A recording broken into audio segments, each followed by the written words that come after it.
ನಮಸ್ಕಾರ. ಇಂದಿನ ನಮ್ಮ ಚರ್ಚೆಗೆ ಸ್ವಾಗತ. ಇಂದು ನಾವು ನೋಡ್ತಿರುವ ವಿಷಯ ಅಂದ್ರೆ ನಾಯಕತ್ವ, ಅಸೂಯೆ ಮತ್ತು ನಮ್ರತೆ ಬಗ್ಗೆ.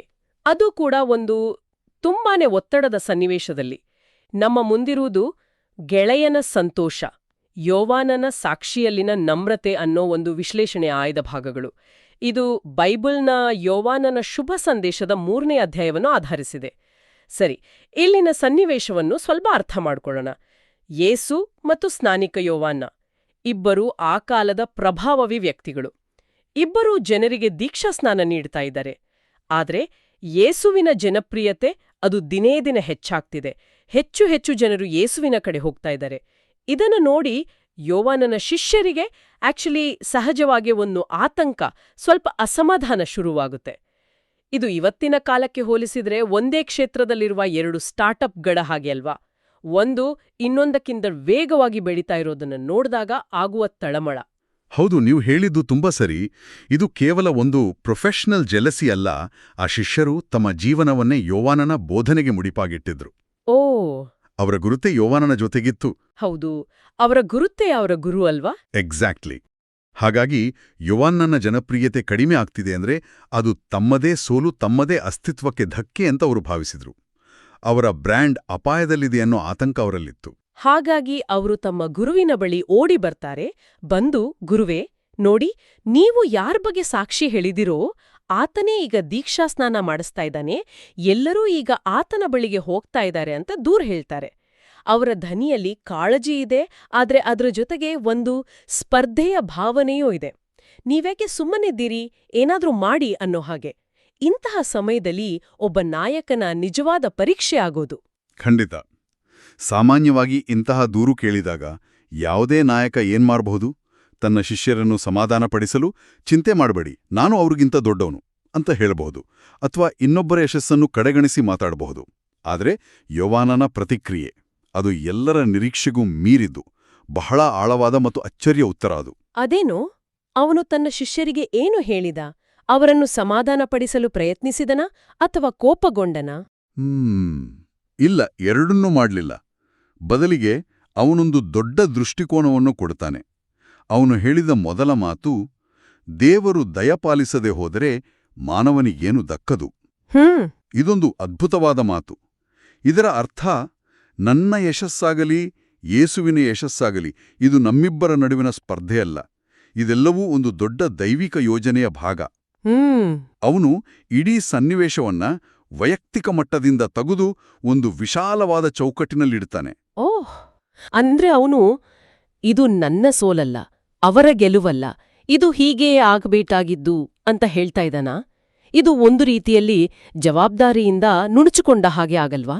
ಒಳ್ಳ ಪ್ರಶ್ನೆ. ಆದರೆ ಅದು ಜವಾಬ್ದಾರಿಯಿಂದ ನುಣುಚಿಕೊಳ್ಳುವುದಲ್ಲ, ಬದಲಿಗೆ ವಾಸ್ತವವನ್ನು ಒಪ್ಪಿಕೊಳ್ಳುವುದು. ಅದರ ಜೊತೆಗೆ ತಾನು ಯಾರು ಅನ್ನೋದರ ಬಗ್ಗೆ ಅವನಿಗೆ ಸಂಪೂರ್ಣ ಸ್ಪಷ್ಟತೆ ಇತ್ತು. ಅವನು ತನ್ನ ಶಿಷ್ಯರಿಗೆ ನೆನಪು ಮಾಡ್ತಾನೆ, ನಾನು ಲೋಕೋದ್ಧಾರಕನಲ್ಲ, ಆತನ ಮುಂದೂತ ಮಾತ್ರ ಅಂತ ನಾನೇ ನಿಮ್ಗೆ ಹೇಳಿದ್ದೇನಲ್ಲವೇ. ಅಂದ್ರೆ ನನ್ನ ಕೆಲಸ ಏನು ಅಂತ ನಿಮ್ಗೆ ಮೊದಲೇ ಗೊತ್ತಿತ್ತು. ನಾನು ಮುಖ್ಯ ಗಾಯಕನಲ್ಲ, ಕಾರ್ಯಕ್ರಮದ ಆರಂಭದಲ್ಲಿ ಬಂದು ಮುಖ್ಯ ಗಾಯಕನ ಬಗ್ಗೆ ಹೇಳಿ ಹೋಗೋ ನಿರೂಪಕ ಮಾತ್ರ ಅಂತ ಸ್ಪಷ್ಟಪಡಿಸ್ತಾನೆ. ಸರಿ, ಈ ಸ್ಪಷ್ಟತೆ ಇರೋದು ಬಹಳ ಮುಖ್ಯ. ತಾನು ಯಾರು, ತನ್ನ ಪಾತ್ರವೇನು, ತನ್ನ ಮಿತಿಗಳೇನು ಅಂತ ಅರಿತುಕೊಂಡರೆ ಅರ್ಧ ಸಮಸ್ಯೆ ಬಗೆಹರಿದಾಗೆ. ಆದ್ರೆ ತರ್ಕಬದ್ಧವಾಗಿ ಇದನ್ನ ಹೇಳಿದ್ರೂ ಭಾವನಾತ್ಮಕವಾಗಿ ಅಸೂಯೆ ಪಡ್ತಾ ಇರೋ ಶಿಷ್ಯರಿಗೆ ಇದು ಅಷ್ಟು ಸುಲಭವಾಗಿ ಅರ್ಥ ಆಗಿರ್ಲಿಕ್ಕಿಲ್ಲ. ಅವರನ್ನು ಸಮಾಧಾನಪಡಿಸಲು ಅವನು ಬೇರೆ ಏನಾದ್ರೂ ಮಾಡ್ದನಾ? ಖಂಡಿತ. ಇಲ್ಲೇ ನೋಡಿ ಯೋಹಾನನ ಜಾಣ್ಮೆ ಇರೋದು. ಅವನು ಕೇವಲ ತರ್ಕವನ್ನು ಬಳಸೋದಿಲ್ಲ, ಬದಲಾಗಿ ಅವರ ಹೃದಯವನ್ನು ತಟ್ಟುವಂತ ಒಂದು ಸುಂದರವಾದ ರೂಪಕ, ಒಂದು ಕಥೆಯನ್ನ ಹೇಳ್ತಾನೆ. ಅದು ಮಧುಮಗ ಮತ್ತು ಅವನ ಗೆಳೆಯನ ಕತೆ. ಮಧುಮಗ ಮತ್ತು ಅವನ ಗೆಳೆಯ, ಇದು ಹೇಗೆ ಸಂಬಂಧ ಕಲ್ಪಿಸುತ್ತೆ?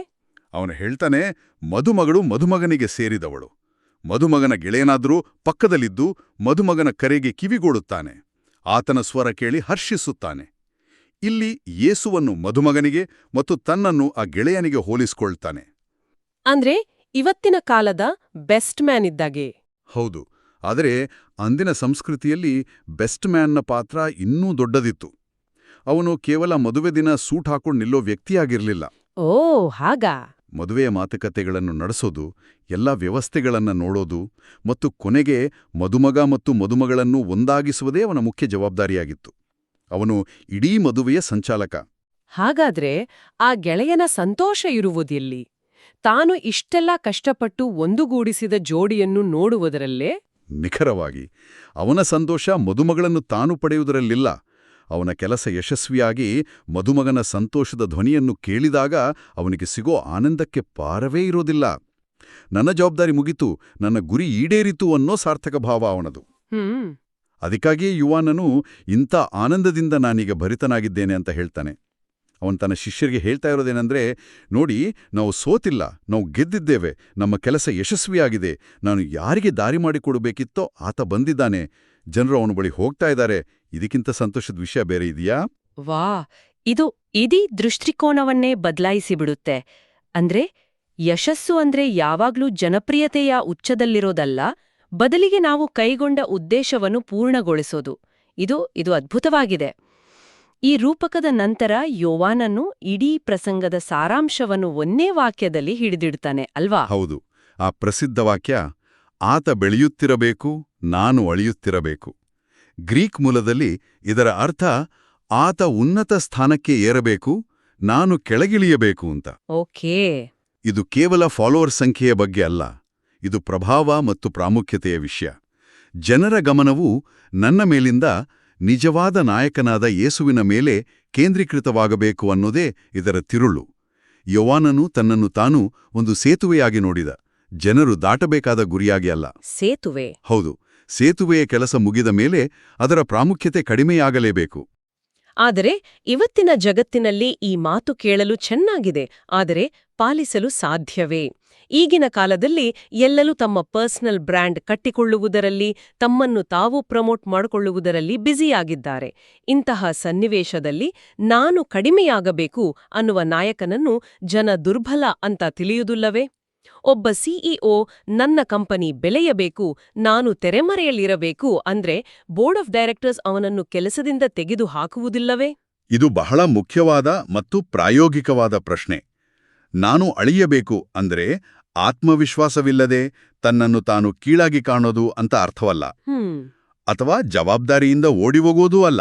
ಇದರ ನಿಜವಾದ ಅರ್ಥ ಸರ್ವೆಂಟ್ ಲೀಡರ್ಶಿಪ್ ಅಥವಾ ಸೇವಾ ನಾಯಕತ್ವ.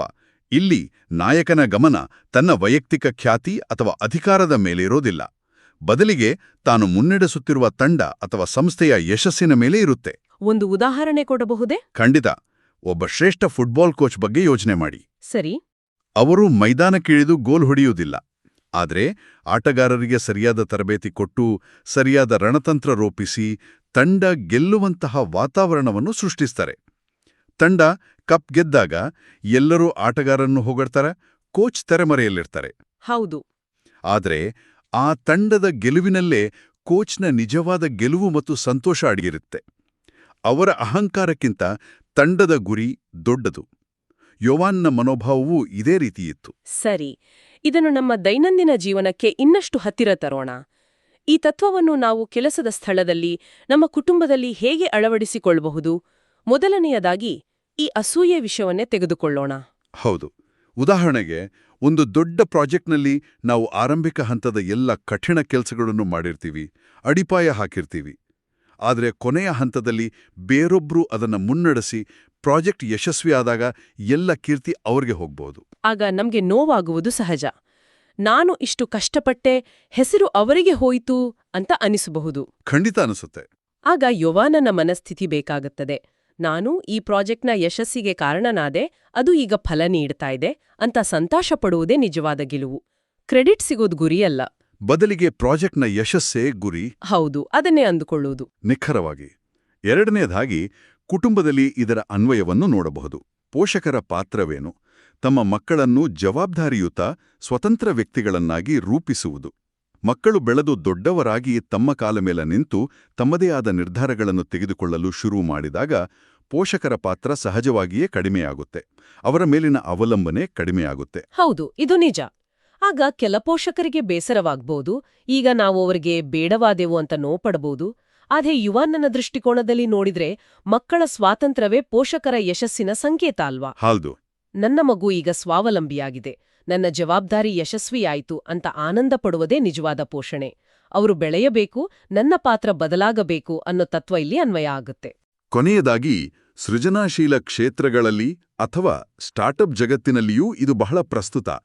ಒಬ್ಬ ಗುರು ತನ್ನ ಶಿಷ್ಯ ತನಗಿಂತ ದೊಡ್ಡ ಕಲಾವಿದನಾದಾಗ ಸಂತೋಷಪಡಬೇಕು. ಒಬ್ಬ ಸಂಸ್ಥಾಪಕ ತನ್ನ ಕಂಪನಿಯು ಇನ್ನಷ್ಟು ಎತ್ತರಕ್ಕೆ ಬೆಳೆಯಲು ತನ್ನ ಸ್ಥಾನವನ್ನು ಒಬ್ಬ ಹೆಚ್ಚು ಸಮರ್ಥ ಸಿಇಒಗೆ ಬಿಟ್ಟುಕೊಡಲು ಸಿದ್ಧನಿರಬೇಕು. ಇದು ಮಾಡಲು ಬಹಳ ಕಷ್ಟದ ಕೆಲ್ಸ. ಖಂಡಿತ. ತನ್ನ ಮಗುವನ್ನು ಬೇರೆಯವರಿಗೆ ಒಪ್ಪಿಸುವುದು ಸುಲಭವಲ್ಲ. ಆದರೆ ಸಂಸ್ಥೆಯ ಉಳಿತಿಗಾಗಿ, ಆ ದೊಡ್ಡ ಉದ್ದೇಶಕ್ಕಾಗಿ ತಾನು ಕಡಿಮೆಯಾಗಲು ಒಪ್ಪಿಕೊಳ್ಳುವುದೇ ಶ್ರೇಷ್ಠ ನಾಯಕತ್ವ. ಹಾಗಾದ್ರೆ ಈ ಇಡೀ ಚರ್ಚೆಯಿಂದ ನಾವು ಕಲಿಯಬೇಕಾದ ಮುಖ್ಯ ಪಾಠಗಳೆಂದರೆ, ಮೊದಲನೆಯದು, ನಮ್ಮ ಪಾತ್ರದ ಬಗ್ಗೆ ಸ್ಪಷ್ಟತೆ ಇರಬೇಕು. ನಾವು ಯಾರು, ನಮ್ಮ ಜವಾಬ್ದಾರಿ ಏನು ಅಂತ ಅರಿಯಬೇಕು.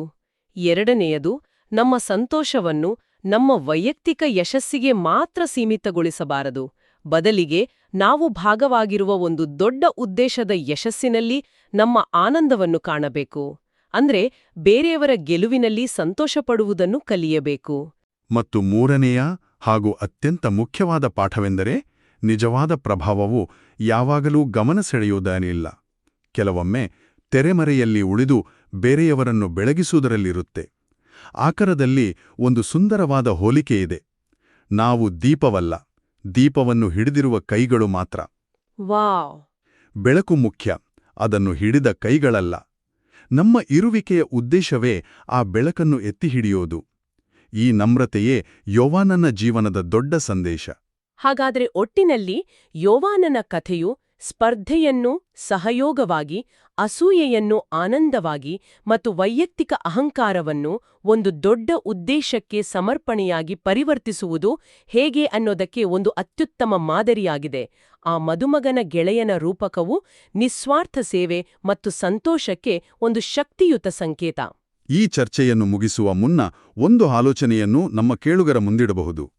ವೈಯಕ್ತಿಕ ಬ್ರ್ಯಾಂಡಿಂಗ್ ಮತ್ತು ಸ್ವಯಂ ಪ್ರಚಾರಕ್ಕೆ ಅತಿಯಾದ ಮಹತ್ವ ನೀಡುವ ಇಂದಿನ ಜಗತ್ತಿನಲ್ಲಿ ತಾನು ಕಡಿಮೆಯಾಗಿ ಒಂದು ದೊಡ್ಡ ಉದ್ದೇಶ ಬೆಳೆಯಬೇಕು ಅನ್ನೋ ಮನೋಭಾವವನ್ನು ಅಳವಡಿಸಿಕೊಳ್ಳುವುದರ ನಿಜವಾದ ಅರ್ಥವೇನು? ಇದು ಒಳ್ಳೆ ಪ್ರಶ್ನೆ. ಸೋಷಿಯಲ್ ಮೀಡಿಯಾದಲ್ಲಿ ನಮ್ಮ ಪ್ರತಿಯೊಂದು ಸಾಧನೆಯನ್ನು ಪ್ರದರ್ಶಿಸುವ ಈ ಕಾಲದಲ್ಲಿ ತೆರೆಮರೆಯಲ್ಲಿ ಉಳಿದು ಇನ್ನೊಬ್ಬರ ಯಶಸ್ಸನ್ನು ಪ್ರಾಮಾಣಿಕವಾಗಿ ಸಂಭ್ರಮಿಸುವುದು ಹೇಗೆ ಸಾಧ್ಯ? ನಮ್ಮ ಜೀವನದಲ್ಲಿ, ಅಂದ್ರೆ ಕೆಲಸದಲ್ಲಿ, ಕುಟುಂಬದಲ್ಲಿ ಅಥವಾ ನಮ್ಮ ಸಮುದಾಯದಲ್ಲಿ ಮದುಮಗನ ಗೆಳೆಯನ ಪಾತ್ರವನ್ನು ವಹಿಸಲು ನಮಗೆ ಎಲ್ಲಿ ಅವಕಾಶವಿದೆ? ಇದರ ಬಗ್ಗೆ ಆಲೋಚಿಸುವುದು ಸೂಕ್ತ. ಪ್ರಿಯರೇ, ಈ ಚಾನೆಲ್ ಅನ್ನು ಸಬ್ಸ್ಕ್ರೈಬ್ ಮಾಡಿ ಪ್ರತಿದಿನ ದೇವರ ವಾಕ್ಯವನ್ನು ಆಲಿಸುತ್ತಾ ಅದನ್ನು ಇತರರೊಂದಿಗೆ ಹಂಚಿಕೊಳ್ಳಲು ನಮಗೆ ನೆರವಾಗಿರಿ. ಧನ್ಯವಾದಗಳು.